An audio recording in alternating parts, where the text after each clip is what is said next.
Iran के बाद Hezbollah और इजराइल के बीच भी सीधे जंग के आसार नजर आने लगे हैं।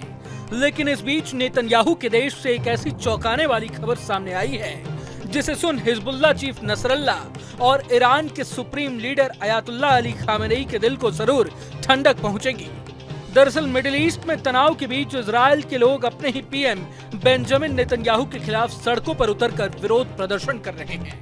मीडिया रिपोर्ट्स के मुताबिक इजराइल में 24 अगस्त को हजारों लोग चुनाव कराने की मांग को लेकर सड़कों पर उतर गए हैं। लोगों ने नेतन्याहू सरकार पर बंधकों को बचाने में नाकाम होने के आरोप लगाए। इस दौरान प्रदर्शनकारियों ने प्रधानमंत्री नेतन्याहू से बंधकों को वापस लाने और सीज फायर समझौता कराने की भी मांग की। द टाइम्स ऑफ इजराइल की रिपोर्ट के मुताबिक जंग में मारे गए बंधकों के परिवार वालों ने तेल अवीव में प्रदर्शन के दौरान नेतन्याहू पर गंभीर आरोप लगाए और कहा कि वे चाहते तो उन्हें बचा सकते थे। बता दें कि इजरायली सेना ने हाल ही में 20 अगस्त को गजा से 6 बंधकों के शव बरामद किए थे। अब तेल अवीव में ये प्रदर्शन उन्हीं के परिवारों के नेतृत्व में हुआ है। बता दें कि प्रदर्शनों के दौरान यरूशलेम में 3 प्रदर्शनकारियों को हिरासत में भी लिया गया है। प्रदर्शनकारियों ने नेतन्याहू पर हमास से शांति समझौता कर पाने में असफल होने का आरोप भी लगाया है।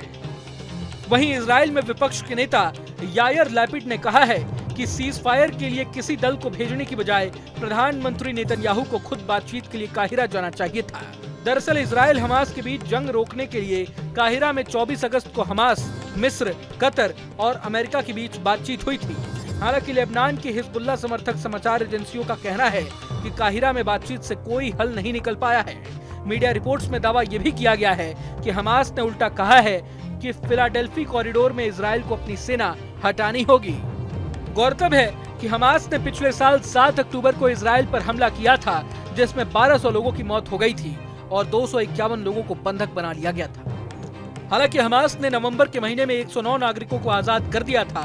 इजरायली सेना ने अब तक 34 बंधकों के शव बरामद किए हैं। इजराइल का दावा है कि अभी भी 105 नागरिक हमास के कब्जे में हैं। इस हमले के बाद से हमास और इजराइल के बीच युद्ध छिड़ा हुआ है।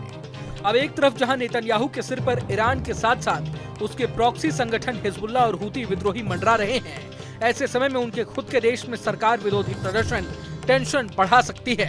बता दें कि लेबनान से ऑपरेट होने वाले हिजबुल्ला ने इजराइल पर रात के अंधेरे में 300 से भी अधिक रॉकेट से हमला करके आने वाली तबाही का ट्रेलर दिखा दिया है। इन सब के बीच एक चौंकाने वाली खबर ये भी सामने आई है कि इजराइल पर हुए हमले में हिजबुल्ला को सिर्फ ईरान ही नहीं बल्कि रूस की सेना भी काफी बढ़ चढ़कर मदद कर रही है। पहले तो हिजबुल्ला को सिर्फ ईरान से हथियारों की सप्लाई हो रही थी, लेकिन अब रूस भी सीरिया के रास्ते हिजबुल्ला को अत्याधुनिक वेपन्स भेज रहा है। सिर्फ यही नहीं, खबरों के मुताबिक सीरिया में हिजबुल्ला के कमांडरों को रूसी सेना जंग लड़ने की ट्रेनिंग भी दे रही है, जिसका मतलब ये है कि अभी ये जंग खत्म नहीं हुई है, बल्कि ये तो सिर्फ ट्रेलर था। हालात ये हैं कि इजराइल को अपने उत्तरी भूभाग में आपातकाल लगाना पड़ गया है। हजारों लोगों से उत्तरी इजराइल खाली करने को भी कहा गया है। बहरहाल युद्ध की चिंगारी आने वाले समय में किस कदर फैलती है, ये तो वक्त ही बताएगा। अगर आपको ये वीडियो पसंद आया तो लाइक करें और चैनल को सब्सक्राइब करें। वहीं तमाम बड़ी खबरों के लिए देखते रहें न्यूज नेशन।